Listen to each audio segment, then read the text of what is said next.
So you're voting for Joe Biden and Kamala Harris, but yet you claim to be fighting the injustice and inequality that goes on in the minority communities of blacks, browns, and so forth. I'm gonna make this video short because I know a lot of people don't have a long attention spans, but let's get into some facts, some evidence, because the Democrats expose themselves.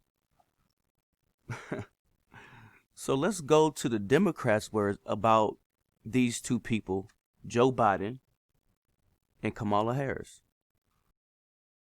Well, first off, Kamala Harris called Joe Biden racist.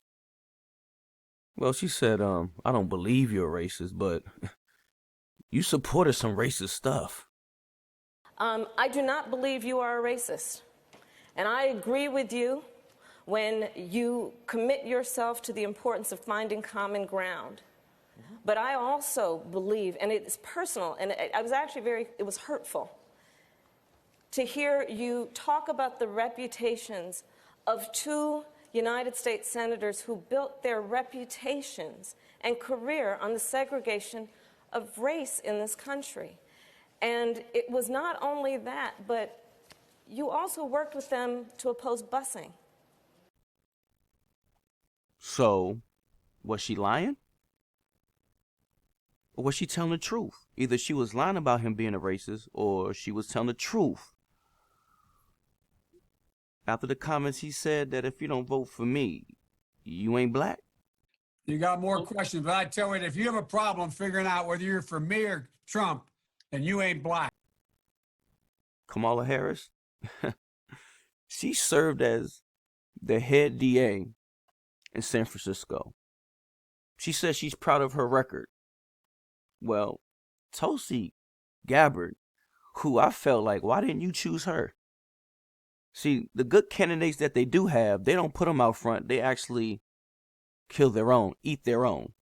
And they put the worst ones up front. I don't know why they do this.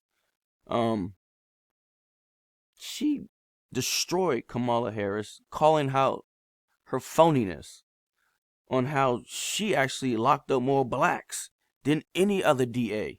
I want to bring the conversation back to the broken criminal justice system that is disproportionately negatively impacting black and brown people all across this country today. Now, Senator Harris says she's proud of her record as a prosecutor and that she'll be a prosecutor president, but I'm deeply concerned about this record. There are too many examples to cite, but she put over 1,500 people in jail for marijuana violations and then laughed about it when she was asked if she ever smoked marijuana. She blocked evidence. She blocked evidence that would have freed an innocent man from death row until the courts forced her to do so. She kept people in prison beyond their sentences to use them as cheap labor for the state of California. And she fought to keep cash bail system in place that impacts poor people in the worst kind of way. See, these two are so fake and phony, even by their own fellow Democrat standards. So why are you voting for them again? Because you don't like the way Trump talks?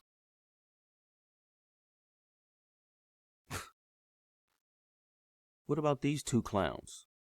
Look at what they did to the black community. See, Satan can smile and make his lies and poison look real good. But see, you'd rather have that than to have somebody give you some hard, rash truth. So, all you Christians out there supporting the Democratic Party, claiming to be Christians, the fact that you're even standing on a platform that is for homosexuality, abortion, and the canceling of God and removing God from their platform. And then on top of this, the racial, social identity politics that they're playing, they are the worst ones. Joe Biden wrote the 94 crime bill. That 1994 crime bill, it it did contribute to mass incarceration in our country. It encouraged and was the first time that we had a federal three strikes law. It funded the building of more prisons in the states. Kamala Harris locked up at a disproportionate rate blacks, nonviolent blacks, even blocking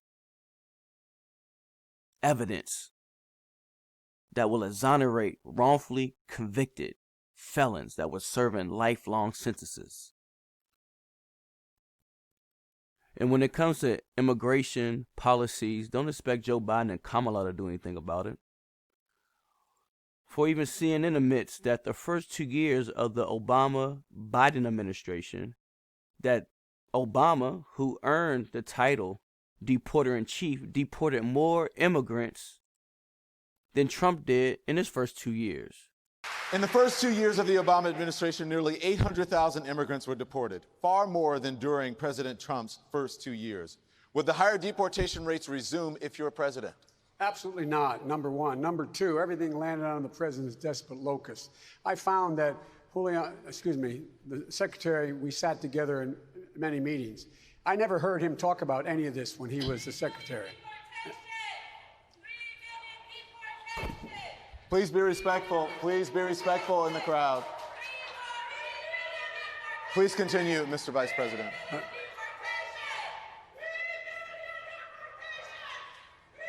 The fact is, Vice President Biden, I didn't hear your response when the issue came up of all those deportations. You were Vice President of the United States. I didn't hear whether you tried to stop them or not using your power, your influence in the White House. Did you think it was a good idea, or do you think it was something that needed to be stopped? the president came along, and he's the guy that came up with the idea, first time ever, of dealing with the Dreamers. He put that in the law. He talked about a comprehensive plan which he laid before the Congress, saying that we should find a pathway to citizenship for people. He said we should up the number of people that we're able to bring into this country.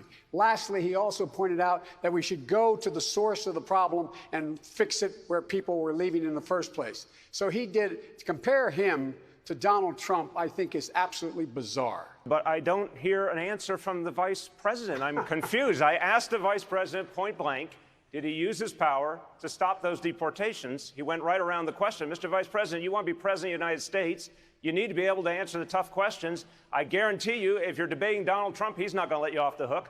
So did you say those deportations were a good idea? Or did you go to the president and say, this is a mistake, we shouldn't do it? Which one? I was vice president. I am not the president.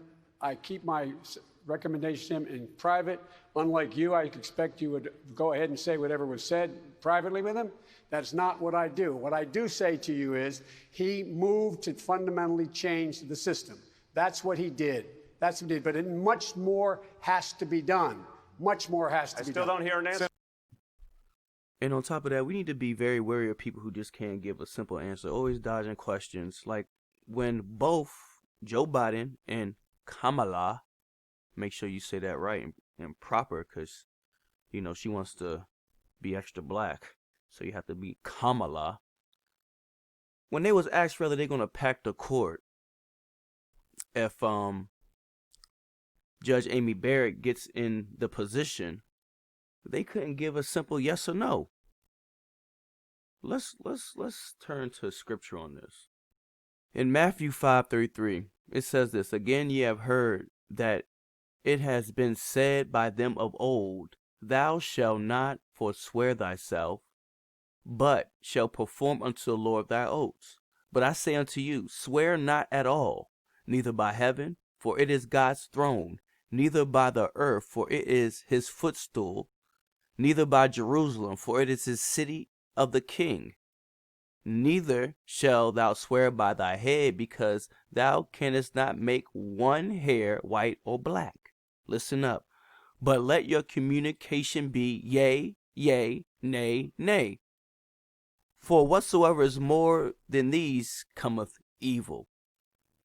So the Bible makes it very clear that if someone can give you a simple yes or no answer, that the only thing that cometh after that is evil.